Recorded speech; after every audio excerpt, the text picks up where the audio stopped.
1944ஆம் ஆண்டு இந்திய எல்லைப் பகுதியான இம்பால் போர்க்களத்தில் பிரிட்டிஷ் பேரரசுக்கு எதிராக மரணப் போராட்டம் நடத்தி கொண்டிருந்தது நேதாஜியின் இந்திய தேசிய ராணுவம். எதிரிகளின் குண்டுமழைக்கும் பர்மா காடுகளின் கொடூரமான சூழலுக்கும் இடையே நடைபெற்ற அந்த வரலாற்று சிறப்புமிக்க போரில் உயிர் தப்பிய ஒரே ஒரு மாவீரன் யார் தெரியுமா? கேரள கிறிஸ்தவ குடும்பத்தில் பிறந்து நேதாஜியின் அழைப்பை ஏற்று இந்திய விடுதலைக்காக பர்மா காடுகளில் பீரங்கிகளை எதிர்கொண்ட இளம் லெப்டினன்ட் ஜேம்ஸ் ஜோசப். புதுச்சேரி தாய்நாட்டின் சுதந்திரத்திற்காகவும் காலனித்துவ எதிர்ப்புக்காகவும் தன் வாழ்வையே அர்ப்பணித்த இந்த மறக்கப்பட்ட மாவீரனின் பிரம்மாண்ட வரலாற்றை இப்போது காண்போம்.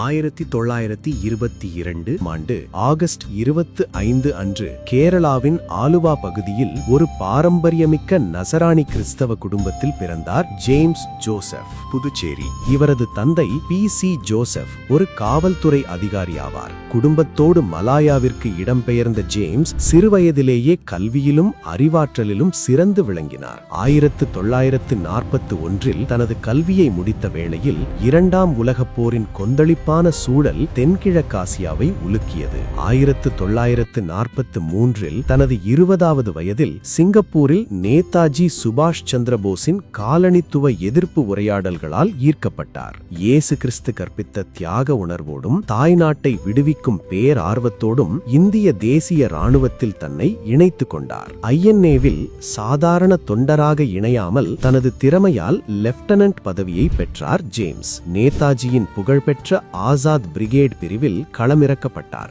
1944 ஜூன் மாதத்தில் நடைபெற்ற கொடூரமான இம்பால் போரில் நேரடியாக பங்கேற்று பிரிட்டிஷ் கூட்டுப்படைகளுக்கு எதிராக போரிட்டார். அந்த போரின் முடிவில் அவரது படைப்பிரிவில் இருந்த அனைத்து வீரர்களும் வீரமரணமடைந்த நிலையில் உயிர் தப்பிய ஒரே ஒரு வீரராக ஜேம்ஸ் வரலாற்று படைத்தார். 1945 INA கலைக்கப்பட்ட போதிலும் இவரது காலனித்துவ போராட்டம் நிற்கவில்லை. இந்தியா வந்து தேசபக்தர்களுடன் தகவல்களை பகிர்ந்த பின் மலாயா திரும்பிய இவர் பல்கலைக்கழக மாணவர் அரசியலிலும் மற்றும் பிரிட்டிஷ் எதிர்ப்பு லீக் அமைப்பிலும் தீவிரமாக செயல்பட்டார். இதன் காரணமாக 1951 பிரிட்டிஷ் அதிகாரிகளால் கைது செய்யப்பட்டு சாங்கி சிறையிலும் செயின்ட் ஜான்ஸ் தீவு தடுப்பு முகாமிலும் நீண்ட காலம் அடைக்கப்பட்டார். இந்திய விடுதலையில் தொடங்கிய இவரது அரசியல் பயணம் பின்னர் மலாயா மற்றும் சிங்கப்பூர் மக்களின் சமூக நீதி, தொழிலாளர் உரிமை மற்றும் தேசிய ஒற்றுமைக்கான போராட்டமாக விரிவடைந்தது.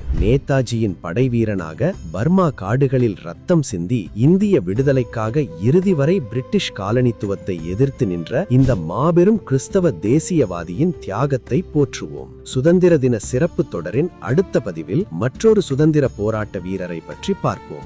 ஜெய் ஹிந்த்.